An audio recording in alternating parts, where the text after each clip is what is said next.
encore drôle. Je pose le magnétophone sur la table, il fait 90 balais. Je lui dis, bon, monsieur Corbeau, voilà, pour commencer cet entretien, est-ce que vous pourriez m'expliquer dans quelles circonstances vous avez été amené à travailler à Jeunesse et Sport? Et là, le mec, il me fait, mais c'était pas Jeunesse et Sport, justement. Calmez-vous, pardon, excusez-moi. 60 ans après, l'autre, il est toujours vénère. Donc, ils veulent se tirer. Alors, ils vont écrire un petit livre en 56. Ils commencent à réfléchir à récupérer ils commencent à réfléchir en termes de ministère de la culture. Et c'est très culotté de leur part. Parce qu'à l'époque, en 56, quand ils écrivent ce petit bouquin, on n'a connu que 3 exemples de ministère de la culture dans le monde. Un chez Hitler, un chez Mussolini, un chez Staline.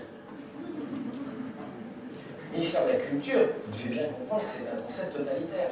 Vous ne pouvez pas avoir, dans une démocratie, un ministère de la culture. C'est impossible. Parce que ça veut dire que c'est l'État qui dit le sens d'une société et qui le contrôle. Alors vous allez me dire, bah si, puisqu'on en a un. Non, non, je sais qu'il s'appelle comme ça. Mais heureusement que ce n'est pas un. Ce qu'on a, en fait, en réalité, c'est un secrétariat d'État aux Beaux-Arts qui fait 3 subventions à 2 artistes pour aller pisser par terre à Avignon, d'accord. Mais je veux dire, heureusement, c'est pas un ministère de la culture. Enfin, mon Dieu. Le ministère de la culture chez Hitler, je peux vous assurer que c'est pas pour pisser par terre. Hein. Et donc, ils sont fascinés, pas tellement par l'expérience d'Hitler, encore que ils sont fascinés par l'expérience soviétique du ministère de la culture. Et donc, ils se disent, il doit y avoir moyen de récupérer ça dans une démocratie, simplement il faudrait l'adapter pour que ça devienne un ministère de la culture démocratique. C'est-à-dire notre projet d'éducation populaire, au début. Un ministère qui travaillerait en permanence la question de la démocratie, qui travaillerait, pas qui ferait croire à la démocratie. Et donc, il y aurait dedans les syndicats, les partis politiques, le journalisme, tout le monde, le féminisme, le régionalisme, bref. Et donc, ils imaginent ça. Et ils pensent à Albert Camus pour être leur ministre. Ah oui, parce que Camus a épousé la sœur de Christiane Faure. Essayez de suivre un peu, c'est-à-dire People. Christiane Faure est devenue la belle-sœur de Camus. Camus, c'est pas Malraux. Camus a été communiste pendant très longtemps. Il vient de quitter le PC parce qu'il n'est pas d'accord sur la position du PC sur l'Algérie. Il a dirigé une maison de la culture à Alger, bah oui, ça existait déjà. Il a créé un théâtre qui s'appelle le Théâtre du Travail. Le Théâtre du Travail. Il est pour la création collective contre la création individuelle. Enfin bref, Camus, c'est pas Malraux. Si on avait eu Camus, vous imaginez. Les autres, c'est pas Camus qu'on va avoir. D'abord, il va se tuer en bagnole dans très peu de temps. Et puis surtout, en 58, on a un général qui prend le pouvoir en France, qui fait penser à un putsch à 121 intellectuels. Quand un général prend le pouvoir, jamais trop comment ça tourne l'histoire. Alors celui-là, ça a été pourquoi voulez-vous qu'à 62 ans, je commence une carrière de dictateur? Ok, d'accord. Je ne vais pas attenter aux libertés publiques, je les ai rétablies. Et donc ce général, il prend le pouvoir et il a dans ses bagages un admirateur, un chantre. Un écrivain qui écrit depuis des années sa légende, ce général. Un Fayot.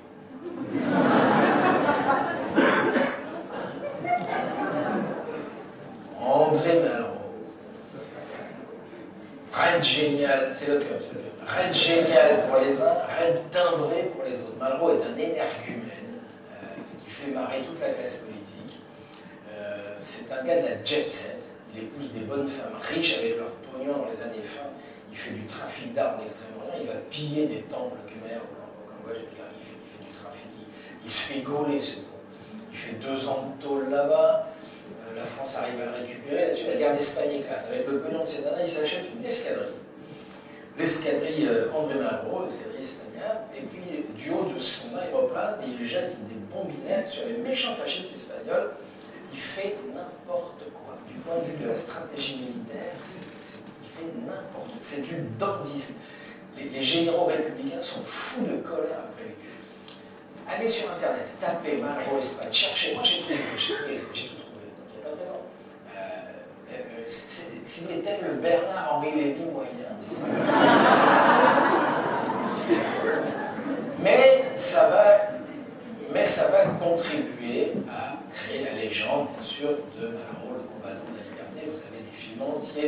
célébrité qui le présente comme un héros, d'accord. Essayez de retrouver sur France Culture une émission d'Emmanuel Todd qui s'appelle Malraux, épidémiologie d'une légende. Vous allez être très surpris de voir qui était l'auteur. Je ne parle pas de Malraux l'écrivain, je parle de l'homme politique. Je n'ai rien contre l'écrivain, c'est sûrement... L'idée de Todd, c'est que Malraux est très probablement un grand écrivain et sûrement pas un grand homme. Il a eu le concours en 1932, je crois, avec La condition humaine. Si vous avez vu ça chez Fulvio Gallimard, Chêne soulèverait-il la moustiquaire? Donc, non, je vous parle de l'homme politique. C'est cet homme, Malraux, c'est cet homme politique qui cherche, qui colle au pouvoir pour avoir du pouvoir. C'est le Bernard-Henri Lévy, c'est clairement ça. C'est-à-dire qu'il est directeur du directeur de la propagande du RPF, le parti de Gaulle, dans les années 47. L'autre s'appelait Goebbels. Ensuite, oui, prenez pas tout ce que je dis. N'empêche qu'il était directeur de la propagande. Ensuite, il est dit ministre de l'Information. Dès que De Gaulle est au pouvoir, il est ministre de l'Information le temps que De Gaulle soit président du Conseil. Ça n'a pas duré très longtemps. Puis De Gaulle, refusant la présence de ministres communistes au gouvernement, s'en va et va faire une traversée du désert de 10 années. Et Malraux le suit et écrit sa légende. À ce général qui pour lui incarne la grandeur de la nation française. Malraux se shoot à la grandeur de la nation française. Entre ici, Jean Moulin, ton visage tuméfié, et ce soir, le visage de la France. Bref. Et donc,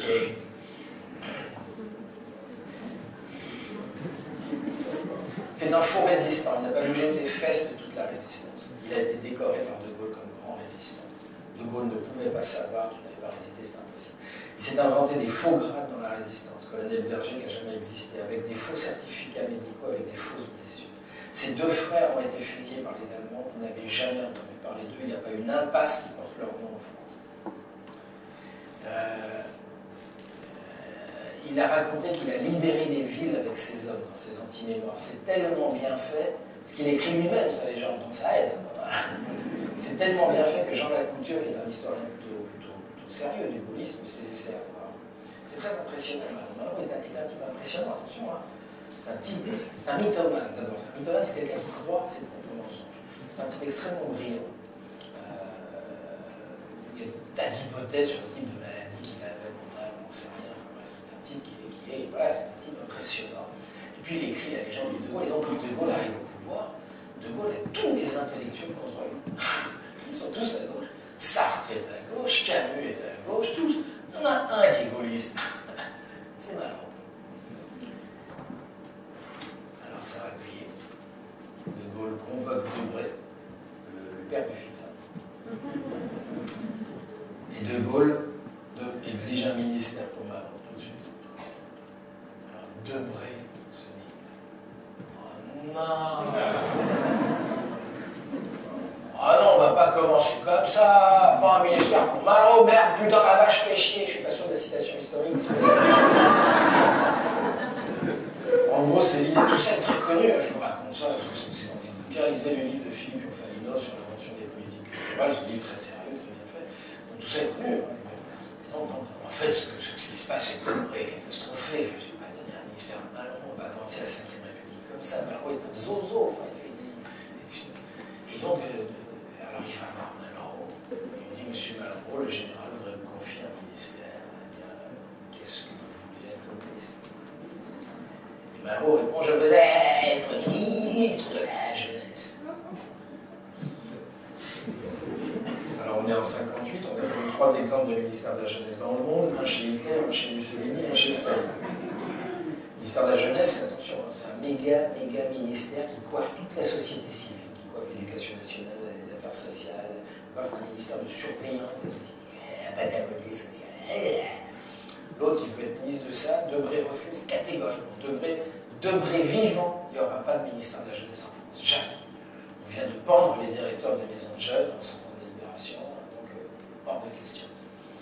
Mendes France s'est déjà cassé les dents là-dessus en essayant d'aller sur ce terrain. Alors Malraux fait un deuxième choix. Il dit alors, je vais être ministre de la recherche.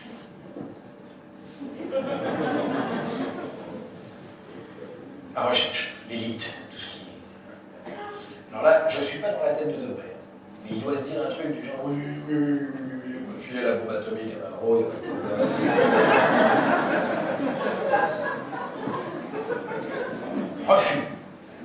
Refus motivé.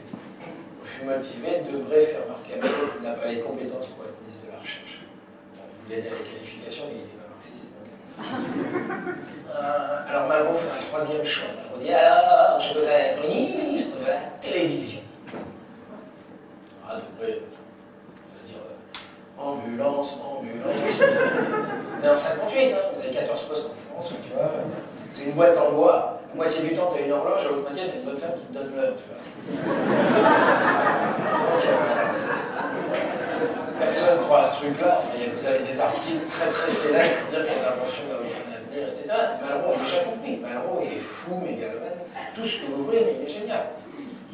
C'est un visionnaire, c'est un type. Malraux a déjà compris ce que c'est que la télé avant tout le monde. Les machines à rêver. Donc il veut être ministre de ça. Donc Debré qui ne comprend du tout. Debré refuse. Debré refuse. 3 refus. Malraux boude. De Gaulle pète une colère. De Gaulle convoque Debré. De Gaulle exige un ministère pour Malraux. Alors là, l'histoire devient un peu marrante. Ça, c'est pareil. Quelques historiens qui connaissent ce truc-là, parce que ça n'intéresse pas ça, on s'en fout, mais peu importe. Il y a un conseiller de l'Élysée complètement inconnu qui s'appelle Georges Pompidou, qui a lu la brochure de Robert Michel des instructeurs en 1956, qui dit à Debré, tu devrais lui proposer un truc complètement bidon. Ministre des Affaires culturelles. Les affaires culturelles. Il est foutu d'accepter. Il prend son portefeuille, son marocain de ministre, ça dure 3 semaines, il se casse avec sa retraite et sa paye de ministre, il nous fout la tête. Attention, on sort de la 4ème République. Il faut que vous ayez ça en tête, c'est-à-dire qu'on est à ce moment-là dans une culture de ministères très éphémère. C'est des ministères qui durent 3 semaines. Et donc on n'est pas encore dans la 5e, on est en train de la mettre en place. Et donc ils se disent, on va donner un hochet à Malraux, il va s'amuser avec 3 semaines, et puis ensuite il dégage. Et donc ils vont voir Malraux et ils ne croient pas un seul instant à un ministère des Affaires culturelles. Pour moi, c'est une bêtise. Ils vont voir Malraux, ils disent, monsieur Malraux, est-ce que vous accepteriez d'être le ministre des Affaires culturelles? Malraux accepte. Bah tiens. Malraux accepte, alors il va falloir lui bricoler un ministère. Alors on va déshabiller tout un tas d'autres ministères pour essayer de bâtir un machin d'administration. On va lui donner, on va retirer la direction du cinéma, du ministère de l'Industrie. Vous voyez, très logiquement. On va retirer la direction des arts et lettres du ministère de l'Éducation nationale, les Beaux-Arts, Jeanne Laurent. Jeanne Laurent, c'est celle qui a donné sa première subvention à Jean Vilar en 1951 pour faire le Festival d'Avignon. Ça, c'est la vérité. Il y a un petit mensonge. À côté de Jeanne Laurent, il y a un gars qui s'appelle Jean Rouvet. Jean Rouvet, c'est un des 18 recrutés par Christiane Faure en 1944. Et c'est pas mal Jean Rouvet qui a fait le Festival d'Avignon. Curieusement, l'histoire n'a pas retenu son nom, c'est pas grave. On va lui donner 2-3 bricoles comme ça, et puis on va lui donner l'éducation populaire. C'est-à-dire qu'on va sortir la sous-direction de l'éducation populaire de la Direction générale de la jeunesse et des sports du ministère de l'Éducation nationale. On va la donner à Malraux. Et là, les instructeurs se disent, on a gagné. On a gagné. On a quitté le sport. Ça y est, on a notre ministère de la culture. Waouh, revenez mademoiselle, on a gagné. En fait, ils n'ont pas gagné. Ils ont perdu une 2e fois. Le premier avortement d'une direction de ce projet absolument indispensable, une direction d'éducation populaire, le premier avortement, vous vous rappelez, s'appelait Jeunesse et Sport. Alors, vous avez compris que Jeunesse et Sport, c'est un assemblage fait pour empêcher quelque chose, c'est clair. Oui. Jeunesse et Sport, ça veut dire il n'y aura pas d'éducation politique des jeunes adultes. C'est pas grave, ils font du kayak. Jeunesse et Sport, c'est comme si vous vouliez squeezer la CGT des cheminots parce qu'elle trouve à gauche, vous la colleriez avec un syndicat réac, genre la FNSEA agricole, puis ça ferait le ministère du Rail et de la Betterave.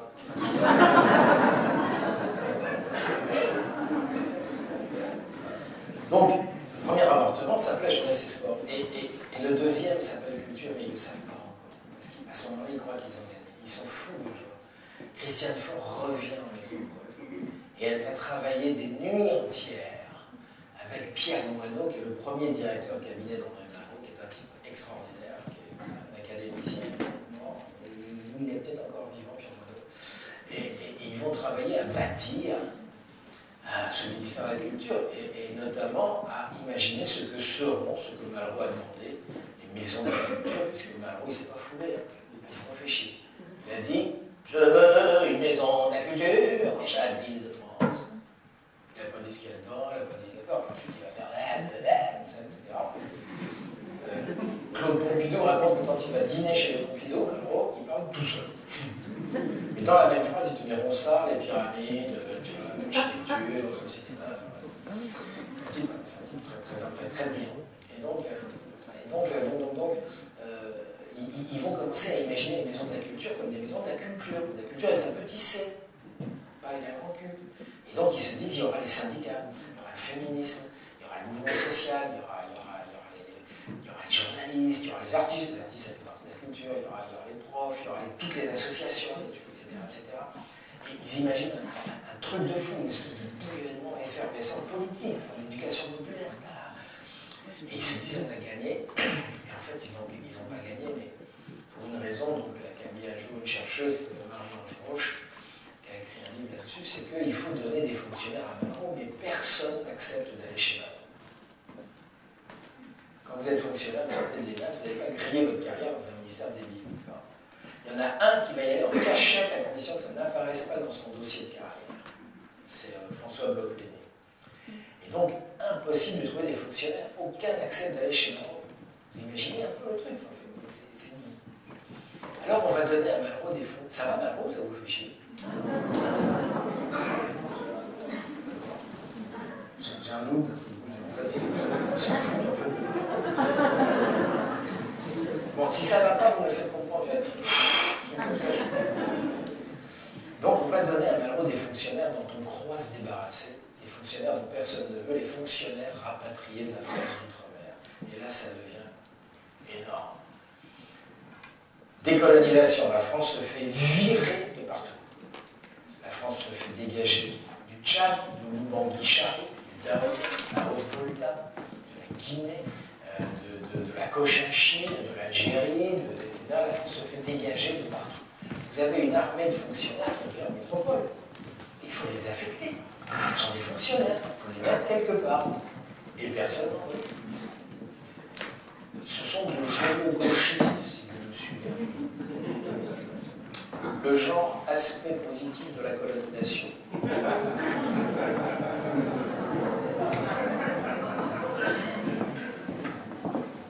C'est des gens formés à une école redoutable qui n'existe plus aujourd'hui, ça s'appelle l'ENFOC, l'École nationale de France d'outre-mer.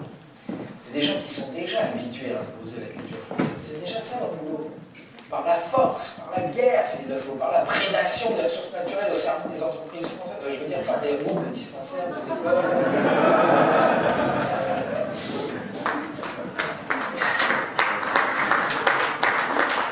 Ce sont des bâtisseurs, des ponts, des routes, des ponts, des routes, des ponts, des routes. Ce sont des gens qui savent faire avancer un dossier dans des conditions épouvantables. Ils travaillent en jungle contre les bacs chiches, les chefferies. Donc ce sont des gens d'une redoutable efficacité. Et tous ces gens-là, tous, on va les filer à Malraux en croyant s'en débarrasser. Venez, Malraux, venez, Malraux. Malraux sur votre camp d'ordinateur, c'est la petite corbeille en bas à droite. Et ce sont eux, mesdames, messieurs, ce sont eux qui vont faire le ministère de la Culture dans la puissance et la magnificence qui est la sienne aujourd'hui, que le monde entier nous envie. Tous des Corses, beaucoup. Félix Giacomoni, il va créer le CNC. Le CNC, c'est un truc que la CGT a mis en place au moment du plan Marshall, quand les Américains imposent une invasion des films américains. La CGT du spectacle, qui voit venir la disparition du cinéma français, va très très vite mettre en place un truc qui va tenir un peu, le CNC, mais qui est très branlant. Giacomoni va prendre ça et il va le solidifier. Aujourd'hui, le CNC, tout le monde blanc. Biasini. Ceux qui ont entendu parler de Biasini, à part ceux qui connaissent bien la conf, levez la main. Extraordinaire, personne. Chez nous. C'est lui le ministre. Le Premier ministre. Émile Jean Biasini. Il terminera sa carrière comme responsable du parc régional d'Auvergne. Émile Jean Biasini, comment vous dire? Il va prendre en charge le projet des maisons de la culture. Il va s'en occuper. Il va réussir à sortir de terre 11 maisons de la culture, ce qui est un exploit à l'époque. Dans les conditions, c'est pas la décentralisation, tout ça. Donc vous avez, en fait, en France, vous avez le ministre qui fait la marionnette, derrière vous avez le mec qui bosse, d'accord? Et ce montage, Biasini-Malraux, le vrai, l'autre il fait la com, le vrai bosseur en France, il n'est pas en avant. Ce montage Biasini-Malraux 59, vous allez le retrouver 30 ans plus tard, en 89, Biasini-Lang.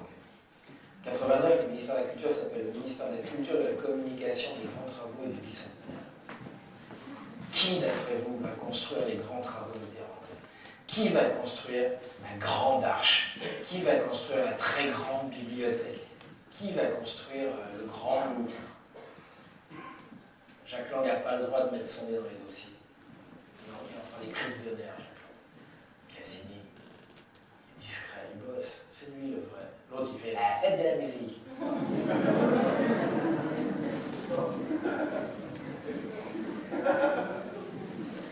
Vous allez me dire, mais comment ça se fait? Biasini, c'est un gaulliste, pourquoi Mitterrand nommé un gaulliste? Oh, écoutez, c'est fatigant des fois. Hein.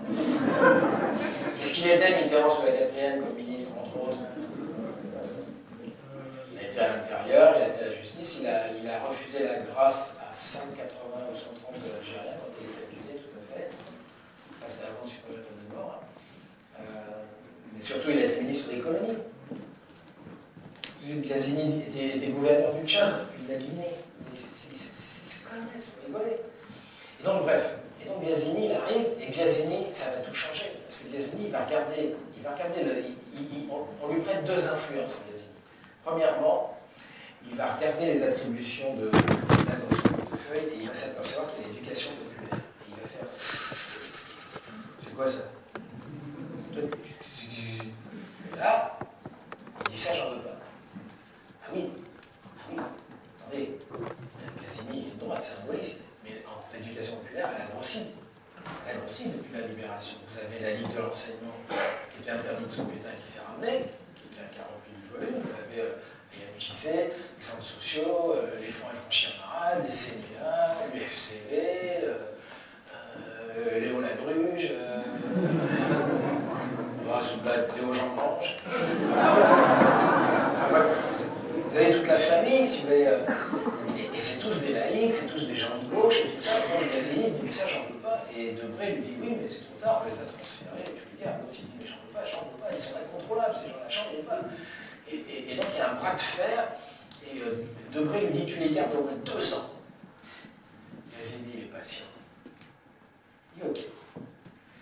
Mais en 61, l'éducation populaire va repartir. Mais cette fois-ci pour toujours. À jeunesse et sport, où elle n'a rien à foutre.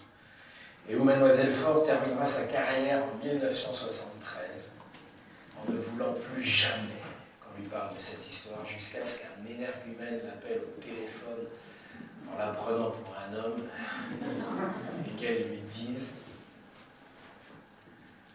l'éducation populaire, monsieur, nous n'en avons pas foutu. Ça n'intéresse plus personne aujourd'hui. Au revoir. Qu'elle me raccroche. Et puis la deuxième influence de Biasini, peut-être encore plus grave, c'est qu'il va comprendre l'intérêt de centrer toute la doctrine de ce nouveau ministère qui est en train de se construire sur une seule logique, qui est celle des beaux-arts, de la direction des beaux-arts. Si bien que si je vous dis aujourd'hui, culture, vous entendez art, et vous n'entendez plus rien d'autre que ça. Bien, mesdames, messieurs, si culture ne veut plus dire que art, le féminisme, c'est plus de la culture, le syndicalisme, c'est plus de la culture, les métiers, c'est plus de la culture, l'économie, c'est plus de la culture, et Dieu sait que c'est que ça, c'est que les jeux de langage. régionaliste, qui à l'époque est un truc de gauche. Vous voyez ce que je veux dire? Tout ce qui nous sert à nous défendre, c'est plus de la culture. Il n'y a plus que l'art, dans sa version la plus stupide, les beaux-arts, les arts officiels. Et donc, c'est une victoire flamboyante du capitalisme, une défaite intellectuelle majeure pour toute femme et tout homme de progrès sur cette femme. Et donc, Biasini va complètement inverser la tendance des maisons de la culture qu'on était en train d'imaginer, et il va en faire des temples. C'est-à-dire des bâtiments très impressionnants. Vous avez vu la Bacu à Grenoble, comme du truc, c'est un paquebot, un truc fait pour impressionner comme ça. Pas du tout un truc populaire. Et dedans, il va changer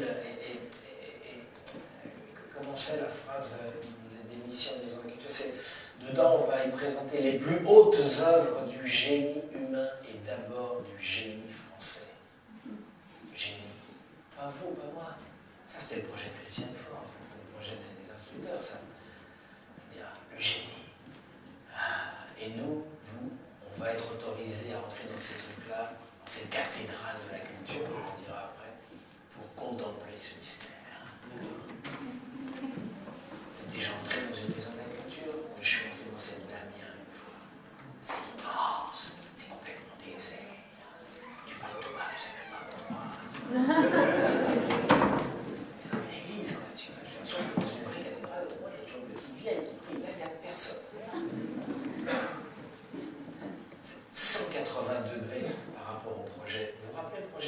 Tous artistes, il suffit d'apprendre. Tous cinéastes, tous chorégraphes, il suffit d'apprendre. Non, là, il y a certains êtres touchés par une grâce totalement mystérieuse et inexplicable que seul le ministère de la Culture est capable de déceler, d'accord?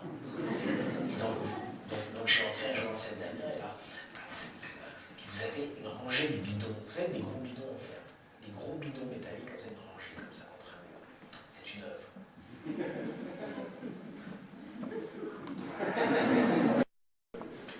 Puis sur chacun de ces bidons, il y a une petite photographie colorée, toute nulle, c'est dans le contemporain. Et là, il y a marqué un nom. On a pris la photo de l'endroit où on a pris l'eau. Vous comprenez que vous avez un bidon d'eau du Nil, du Yangtze-Kiang, de la Volga, ou je sais pas quoi, bref. Et comme ça, vous avez toute une rangée comme ça. Et là, vous êtes devant une bifurcation intellectuelle. Dans le secret de votre conscience, il va falloir prendre une décision. Cette décision est une décision politique, personne ne vous regarde, vous êtes seul avec vous-même. Soit vous dites,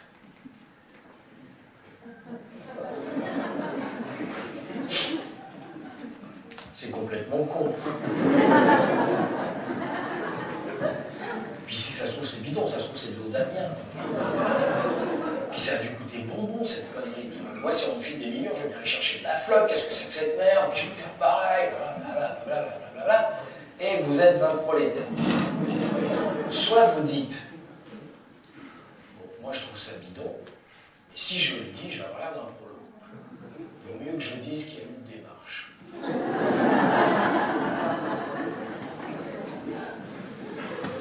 Et vous décidez, j'ai pesé chaque mot de la phrase, vous décidez de faire partie des gens capables d'apprécier.